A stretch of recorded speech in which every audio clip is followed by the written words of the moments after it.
Excuse me, this can't be right. I stared down at the ivory name card placed on the elegant reception table. Single mother waitress. Not my name. Not Ella Monroe. Just 3 words, written in glimmering calligraphy like a punchline to some sick joke. Laughter bubbled from across the table.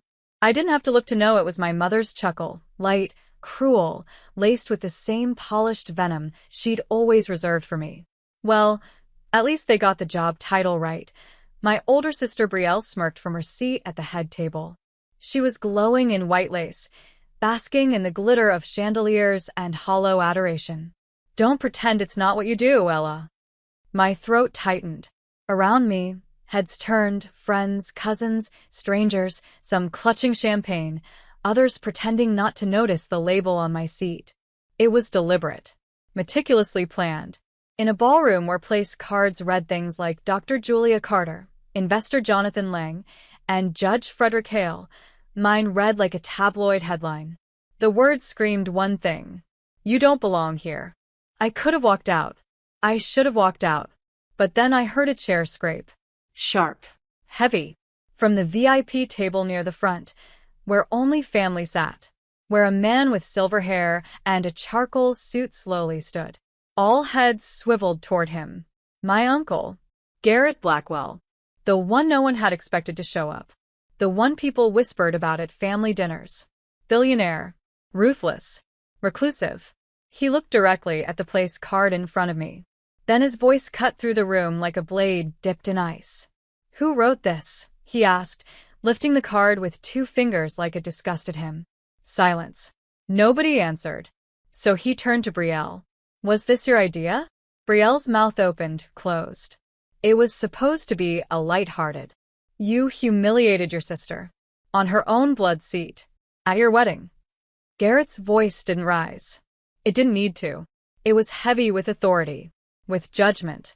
The kind that didn't care about smiles or pearls or social grace. Stand up, Ella, he said, without breaking eye contact. I stood, my knees shaky, heart pounding. I apologize for this disgraceful display, Garrett said, loud enough for the entire ballroom to hear. And starting now, this event is under new ownership. Gasps. Then murmurs. People sat straighter. Someone dropped a glass. I'm buying out the venue, Garrett said calmly. I already own the catering company. And as of this morning, I acquired full controlling interest in Langley Designs, the company that made your wedding gown, Brielle. My sister's face drained of color. You think mocking your sister makes you clever? You think success is white silk and staged perfection. He paused. Let me show you what real legacy looks like. He reached into his suit jacket and pulled out a velvet folder. Ella, I had this prepared before I arrived today. I wasn't going to show it, but I've changed my mind. He handed it to me. Inside, papers. Legal ones. My name on them. Ownership. Stocks. Rights. You are now co-owner of Blackwell Hospitality Group, he said.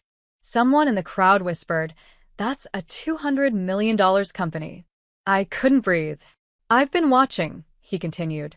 While your family mocked you for waiting tables and raising a child alone, I watched you work doubles, give up sleep, and keep your son fed. That is resilience. That is leadership. Gasps turned into applause. But not for my family. My mother looked like she'd swallowed poison. Brielle was frozen, hand clutched over her chest. Her groom awkwardly scooted away from her like she might erupt. Garrett wasn't finished. This, he gestured around, is not family. This is ego. Performance. But you, Ella, you have something none of them do. He looked me in the eye. Honor. The applause echoed in my ears like a surreal dream. But I didn't move. My hands trembled around the folder Garrett had given me. I hadn't even read the details yet, stock percentages, rights, valuation, but I could feel the weight of it. Heavy with meaning. With everything I had fought for in silence. I glanced toward my son, Mason, 7 years old, dressed in a little suit, seated awkwardly beside Aunt Grace. He didn't understand much, but he clapped when everyone else did. His eyes shone with pride. And that nearly shattered me. He had seen the name card. I saw him look at it before I sat down, his brow furrowing, his small lips forming the word waitress, like he was trying to decode whether it was something to be ashamed of. Now he was watching me differently. My head snapped toward my mother, who hissed in a low voice, "Garrett, what are you doing? You're embarrassing the family." He turned, calm as glass. "No, Linda. The family embarrassed itself when it let this happen." She looked ready to claw his face off. "You don't understand the dynamic. Ella's always worked." Garrett cut her off. "Survived? Raised a child on her own while you all sipped wine and talked about real estate." His gaze dropped to the card still in his hand. "Tell me, did you laugh when you had these printed?" She scoffed, arms crossed. "Don't be dramatic. It was a joke." "No," Garrett said. "This," he waved the card, "is cruelty. Dressed up as humor, served at a wedding like poisoned champagne." The guests were dead silent now. A few of Brielle's college friends looked away. One woman at another table reached under her seat, quietly pulling off her heels like she was ready to flee. Brielle stood suddenly, her voice cracking. "You always favored Ella. Just admit it. You think she's some kind of martyr because she popped out a kid at 20. Garrett's smile never reached his eyes. "And you think you're royalty because you paid someone to sculpt your life into an Instagram feed." The groom, a stiff guy named Jeremy, who hadn't spoken a word in 15 minutes, whispered something to Brielle. She snapped at him. "Don't you dare take her side." Him. Not even me. Her side, like I was suddenly an outsider threat. That's when Garrett walked over to me. He didn't speak in front of everyone this time. Just leaned in, his voice quiet, for my ears only. "You're not the joke anymore, Ella," he said. "You're the reckoning." Then, louder, he turned back toward the crowd. "If anyone here has a problem with that, you may leave. Your plates are paid for." My mouth was dry. My legs felt like stilts. My sister had turned red, actually red, and my mother was blinking so fast it looked like she was trying to reboot her face. But Garrett? He just smiled, like the storm was his playground. "Ella," he said again, "would you like to stay?" I hesitated. My eyes flicked back to Mason. "Yes," I said, finally. "But I'll sit somewhere else. Somewhere that says my name." The crowd murmured approval. Even the violinist, awkwardly seated near the entrance, gave a single nod. Garrett chuckled. "You'll sit next to me. At the family table." My mother exploded. "This is my daughter's wedding." Garrett calmly turned toward the planners standing by the doors. "Change of program. Shift the seating. This woman," he pointed at me, "is now the guest of honor." A few cheers broke out, hesitant but real. The planner looked pale but obeyed. She scrambled with her clipboard. That's when Brielle snapped. Her voice shook with rage. "You think this makes you powerful, Ella? Getting a handout from a rich man? You think that folder makes you a boss? You're still nothing." I turned to her, slowly, without anger. "I didn't ask for this," I said. "But I sure as hell earned it." She opened her mouth to say something else, but I didn't wait. I walked right to the head table, sat beside Garrett.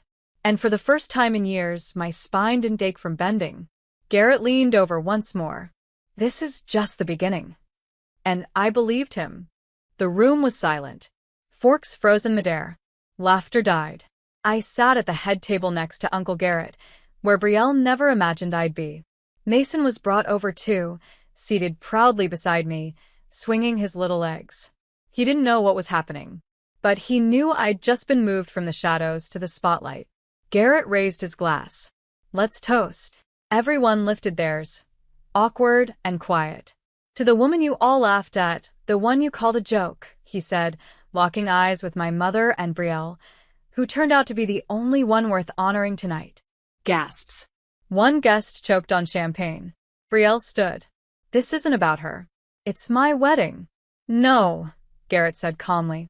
"It's a mirror. And today, you don't like your reflection." She stormed off. My mother followed, face pale. Garrett leaned toward me. "You okay?" I nodded slowly. "I'm not used to being seen." He smiled. "Get used to it." After dinner, guests came up one by one. Some apologized. Some just said congrats like I'd won a prize. But one stood out. Jeremy, Brielle's groom. I didn't know she'd label your seat like that, he muttered. You saw it and said nothing, I replied. He looked down. Guilty. I was told not to interfere, he added. I shrugged. That's your marriage, Jeremy. Built on silence. He walked away. Garrett put a hand on my shoulder. You handled that better than I would have. I didn't feel powerful. I just felt awake. Something inside me had snapped. And it wasn't breaking. It was rebuilding. It had only been 2 days, but everything around me felt different. Not because I had money now, though Garrett's folder was real, legal, and powerful. Not because I'd been moved from a table labeled single mother waitress to the head of the room in front of everyone. It felt different because, for the first time, I wasn't ashamed. But peace is never free. And the people I grew up with? They weren't ready to let me rise without a fight. The first hit came fast. I was at home folding Mason's school clothes when my phone buzzed. A text from my mother. We need to talk. About what you don't know. I should have ignored it. But something about the phrasing, what you don't know, dug under my skin. I told Mason to finish his cereal and headed out. The moment I pulled into her driveway, I regretted it. The house looked the same, neat, perfect, soulless. She opened the door before I even knocked. You're late, she said, like I was her employee. I stepped inside. Same smell. Same tension. What do you want? She didn't waste time. She slid a letter across the kitchen island. A folded piece of old paper. That, she said, is from your father. I didn't move. He left this the night he disappeared. Garrett intercepted it. Now I moved. I unfolded the letter with shaky fingers. My dad's handwriting. Sloppy. Familiar. Ella, I didn't want to go. But Garrett told me I'd ruin you. That I was toxic. He gave me money and told me to leave quietly. I'm sorry. I loved you more than anything. I thought this was how I could protect you. My chest felt tight. You're saying Garrett paid him off, she said. I hated your father. But I hate what Garrett did even more. He made you believe you were abandoned. I sat down hard. Why are you showing me this now? Because I can't stand the way you look at him. Like he saved you. I didn't speak. Not when she offered tea. Not when she started ranting about Brielle losing face. I just stared at the letter. That night, after putting Mason to bed, I called Garrett. He answered like nothing was wrong. But I went straight in. You told my father to leave me.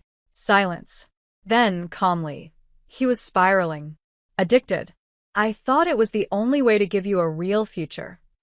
You could have let me decide. I was trying to protect you. You let me grow up thinking I was unwanted. That I was trash. Do you have any idea what that did to me? He sighed. I made a choice. I've made a lot. I'll live with that. But I never stopped watching out for you. I didn't hang up. But I didn't say goodbye either. I sat with the phone in my lap for a long time trying to understand how someone could lie to save you and still break you. The next morning, I sat on my couch rereading the letter again and again. I couldn't let it go. So I searched. Searched every database, every social media platform, every dusty corner of the internet. Until I found him. A bookstore. Out in Vermont. Monroe's Books and Coffee. I took the next train out. Didn't tell anyone. Not even Garrett. The store was tiny. Old. There was dust on the windows and a sleepy golden retriever curled on the welcome mat. But when I pushed the door open and saw the man behind the counter, my heart nearly stopped. It was him. Older. Thinner. But still him. He looked up. His mouth fell open. Ella, he breathed. My voice almost cracked. You wrote me. He stepped around the counter slowly. I wrote every year. I didn't think you'd ever see them. You really left because Garrett told you to? He nodded, eyes glossy. I was broke. Scared. Addicted. He said I'd drag you down. That you'd hate me more if I stayed. And he wasn't wrong. But I never stopped loving you. He reached for a box behind the register. Letters. Dozens of them. Some unopened. All addressed to me. I sent these to him. To deliver to you. He had tried. I hadn't expected that. I hadn't expected the tears that followed either. We didn't hug. We weren't ready. But we sat. We talked. We healed, slowly, painfully. And I knew one thing for sure. I had a right to know my own story. Even the ugly parts. After meeting my father, I returned home in silence. I didn't tell Garrett. Not right away. Instead, I sat with the truth. Both men tried to protect me, but both left scars. Garrett called the next day. You disappeared. I met my father, I said flatly. He paused. Did it help? It hurt, but it helped more. Ella, he said gently, I made a lot of choices I thought were smart. They weren't all kind, but I never stopped believing in you. I said nothing. I just hung up, because forgiveness wasn't something I could give overnight. That same week, Brielle knocked on my door. She looked wrecked. Garrett cut me off, she said. Jeremy's gone. He said I was fake. He's not wrong. I didn't speak. I was awful to you, she whispered. But I don't know how to be anyone else. I looked at her, the sister who once humiliated me with a name card. You have to rebuild from zero, I said. That starts with truth. She nodded.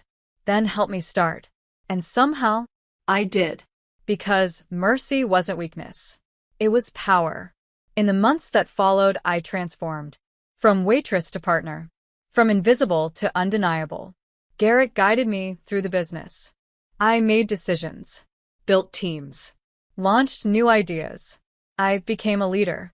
Mason was thriving. Happier. Brighter. Even Brielle found a new path, working at a nonprofit for single mothers. We weren't a perfect family. But we were finally honest. And that was more than we'd ever been before. 1 year later, I hosted a formal gala in the same hotel ballroom. The same place they once labeled me. I took the mic and looked out at the crowd, including my mother, my sister, and the people who once laughed at me. 1 year ago, I sat at a table labeled Single Mother Waitress. That label was meant to belittle me, but I turned it into fuel. I held up the framed place card. This label didn't shame me. It made me. The room erupted in applause. Garrett stood, smiling. My father clapped, tears in his eyes. And Mason? He beamed. That night, as I tucked him in, he whispered, Mom, they all look up to you now. I smiled, brushing his hair back. No, baby. Now they finally see me,